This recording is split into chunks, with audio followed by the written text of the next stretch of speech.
ayaw kamo palimbong ni bisan kinsa. Ugon sa badiay ang limbong niini sa Mateo 24 versikulo 4 ngadto sa 5. Nia ag pagpadayag.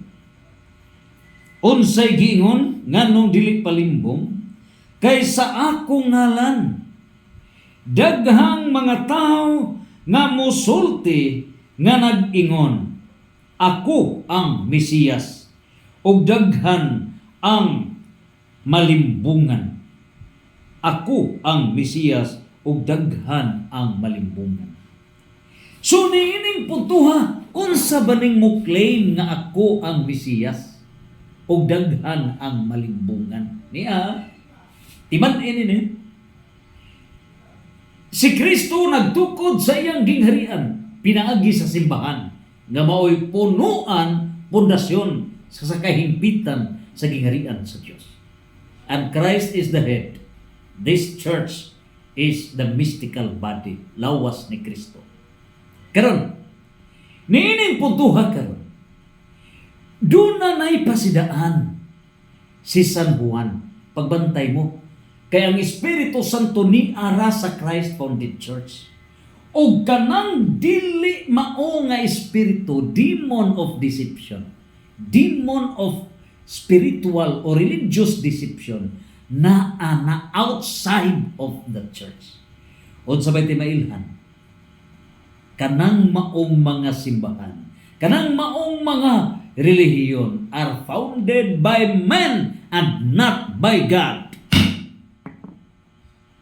Dili na gipundar sa Diyos.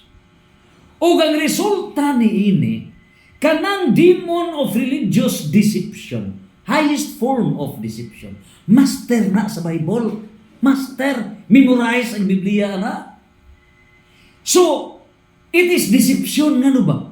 Tungod kay gatuo man ta nga, kuyawa no, memorya ang Biblia, sa ato pa iya din sa Diyos. Remember, Satan has even memorized the Bible.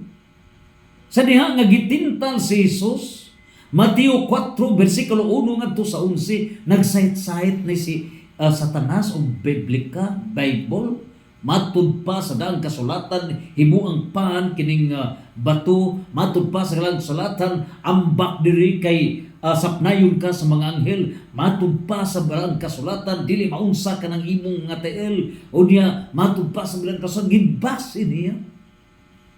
So meaning tanan, master sa Bible ang demon of deception.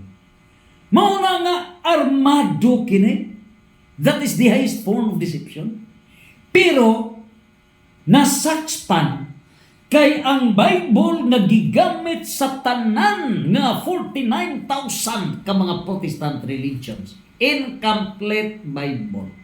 Fake Bible. Nga ba? Wala kini, it does not have the nihil obstat and imprimatur. Ngano, ang Bible incomplete. Nganong incomplete ang gigamit sa Protestantism?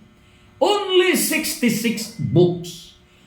Ang Bible as founded, compiled, gideklarar sa Christ Founded Church, 73 books, 73 ka mga libro. Gikuha ka na sa Protestantism. Ngano? Maglisod sila sa gang kay naa sa 7 ka mga libro ang mga dagko usab nga mga dugma nga naa sa simbahan. Busa gipapas nila. Incomplete. So nahimo nang og dili ka na complete, dili ka na original, then fake Bible. And that fake Bible, that incomplete Bible, gideklarar nila nga mao'y source of authority. Dito sila natilabho, and that is the demon of religious deception. Mao nang espiritu tonto. Mao na gingon ni Father Darwin gitgano, espiritu tonto. Mao na mo tonto sa katauhan sa kalibutan. O kini karon nga mga pastors, they are well versed sa Bible in order to deceive the people, there will burst of the Bible. Mauna, ngang Diyos may nagkontrolar sa panahon. In phase 2, in the life of the defense of the church, the apologetics, ang Catholic faith defenders nga natukod sa Pilipinas 1935 didto kini sa San Nicolas Church. Unya sa 1953 gi-formalize yun ang trainings, apologetic trainings.